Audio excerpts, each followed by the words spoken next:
Welcome to Book Club. Today we are going to go to chapter 3 of Fail Fast, Fail Often, and that is Be Curious. And I'm going to start with a quote like I've done the other times. So this says, "It's a miracle that curiosity survives formal education." Albert Einstein. And I have to say, I kind of agree. Thinking back of my own school, even though it's been a while, and it was much more about learning all of the reading, writing, stuff like that. And that is for sure important. So definitely let's do that. But let's also make room for exploring curiosity more. I listened to this Danish podcaster and he's dyslexic. He had this idea, or he looked at it as a superpower. He looked at it saying, okay, so what this dyslexia actually helps me do is look at the world differently than everybody else. It helps me find creative ways. It helps me be curious to find these creative ways of reaching my goals, of figuring out how to get to what I want, but in a different way. And he made a career out of this, right? He's a stand-up comedian and he's a podcaster and he has multiple things now. And I really think that that is interesting and important, that the things that tend to hold us back, if we switch that around and be curious about it and start looking at it as a superpower. So there are things that we, of course, would be better off changing. If we're bad at exercising or getting up from the couch,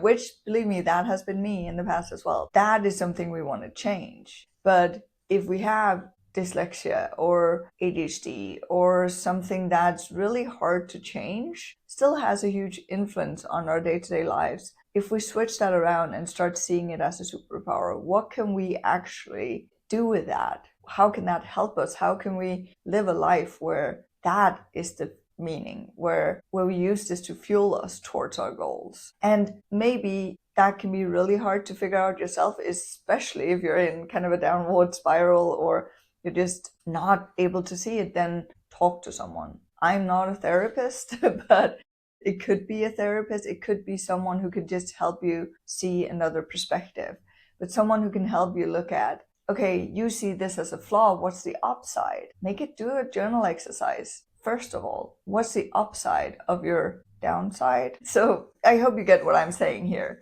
I just think that that would be such a powerful tool for so many people to actually do. Back to the whole school thing, one of the things they talk about in the book is, or in this chapter, is that in school, as soon as we start school, they start teaching us that we need to have the right answers, that it's important that we know all of this stuff and that we can raise our hands and give the right answer. And if we give the wrong answer, then we might be laughed at by our classmates, or we might be scolded, or depending on the teacher. But figuring out, like, what is it that is the right answer here is kind of what we're taught, that we need to know the right answer. And leading that into when we as adults want to start new things and want to be curious about new things and new topics and new ideas and doing something new in general, then our mind will absolutely go to, will I be good at this? Do I think I can be a success right off the bat? Can I do this? And that's not like super productive in terms of learning new stuff and keeping your brain fresh and curious and learning, because the point about this is that most new things we start have a learning curve.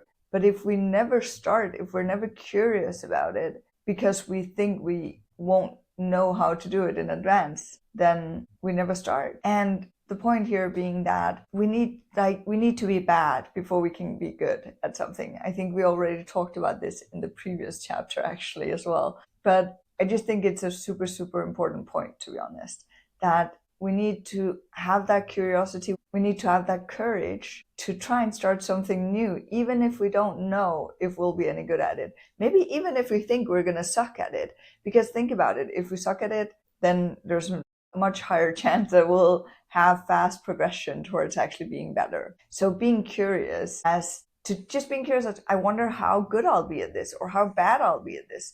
That curiosity can really be important and super fun as well. I think another point they have in the book, and that I've been kind of a victim of doing this, is that they're talking about that we don't have to have a long-term plan for everything we start.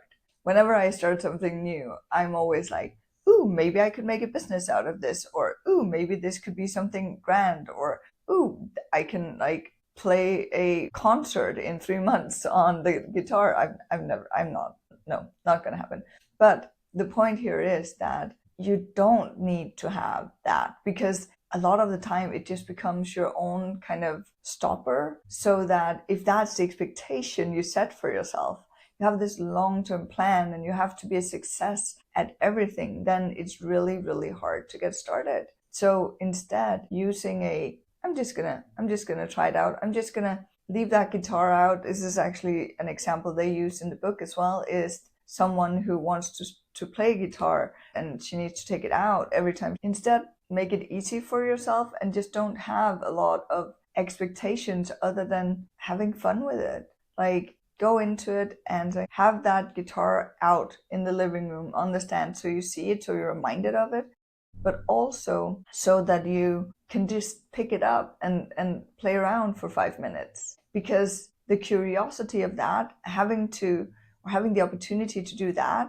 will let you know, is this fun? Is this something I think I want to do? Is this something that I actually want to? Instead of it ending up being this regret that's just stuck away in the closet that you never got to do because you weren't curious or brave enough to give it a try because you feared failing. And this is the whole point, right? We want to fail, because then at least if we fail, we can move on.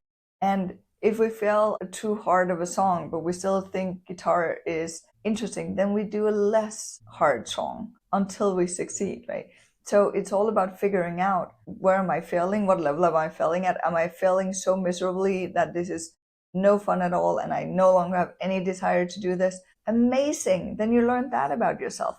And now you can move on to the next thing to be curious about, to the next thing that you want to do and you want to learn. And not everything has to become a skill. It can just be something you do to do it. I want to read you this quote that they have in the book from Steve Jobs.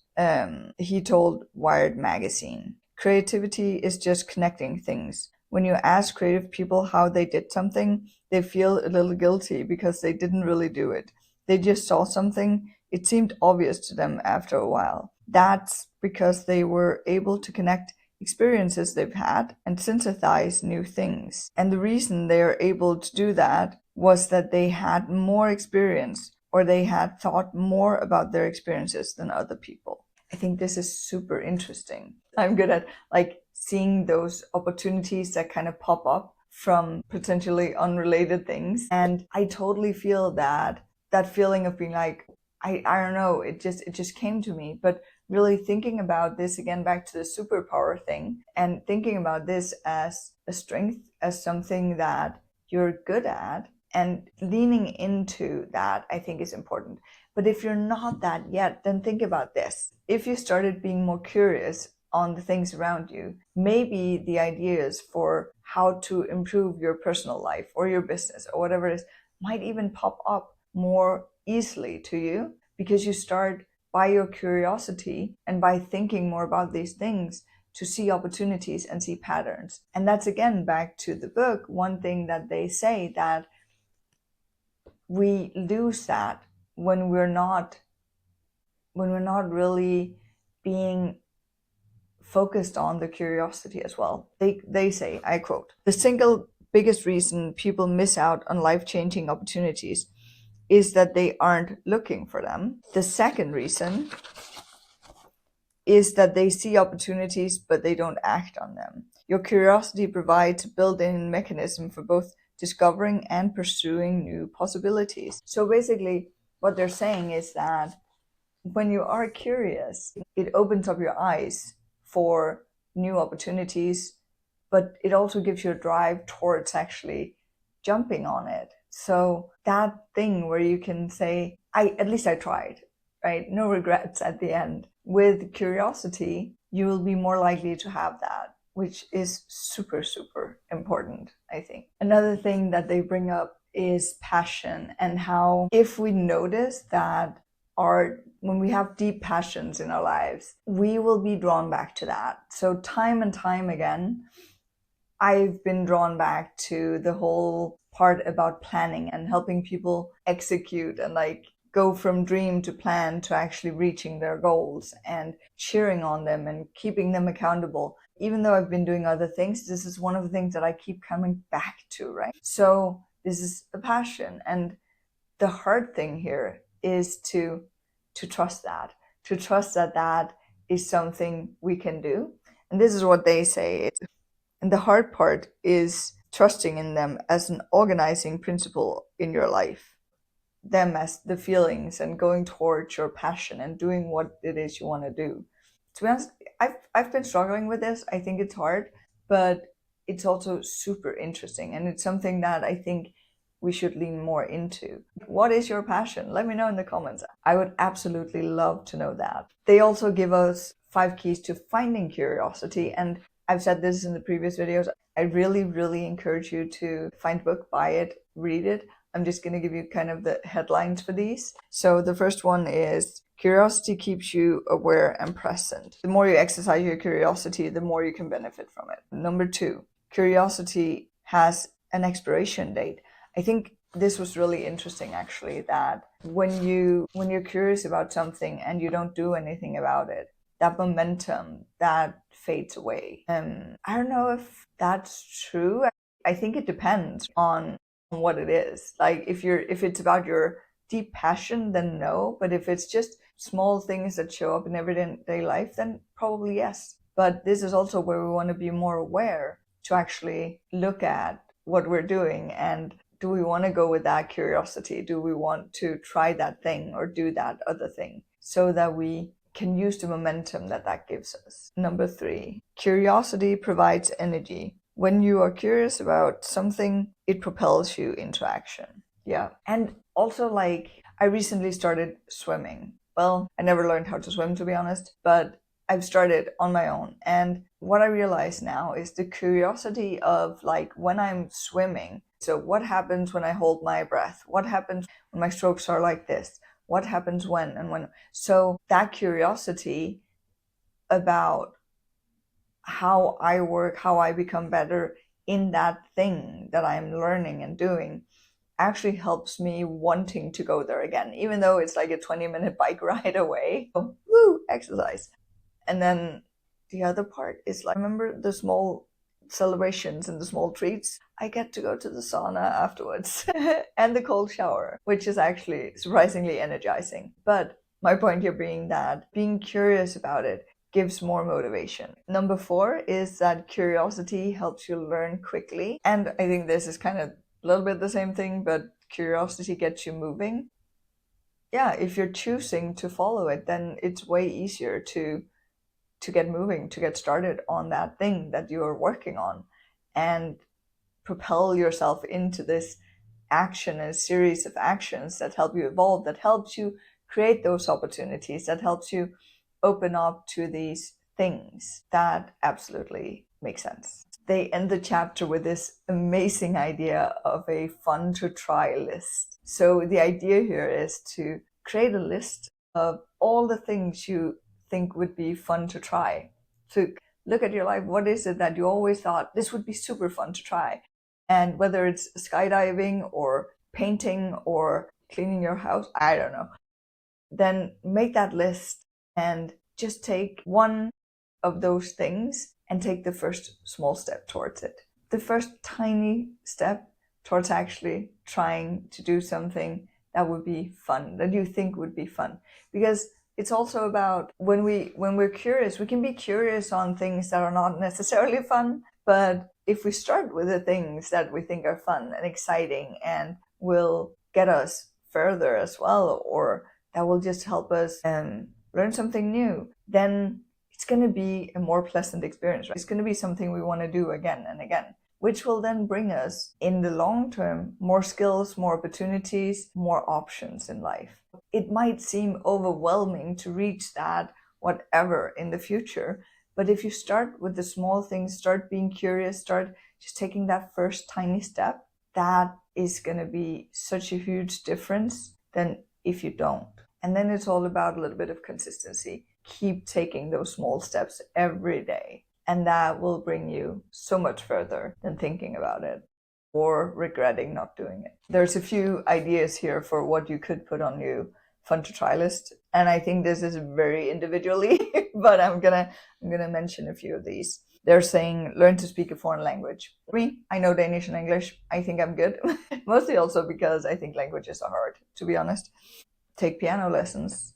If you want to learn an instrument, take up Tai Chi. That could be interesting. Learn how to paint. We already talked about this.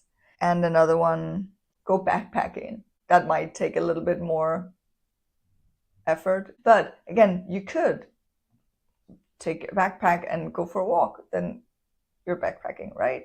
Maybe not. Again, if you're going to go backpacking, start by doing some research. Start by figuring out where would it be interesting to go. Take those small first steps that will actually help you and keep you curious and keep you motivated towards that thing. I hope this is super interesting to you. It is me. And again, I buy the book. Chapter 4, which is going to be the next one, is don't marry a job before your first date. Intriguing. I do not remember what this chapter is about at all, so I look forward to diving into it and reading that. For now, I'm just gonna say with love and excitement, have an amazing day. Bye.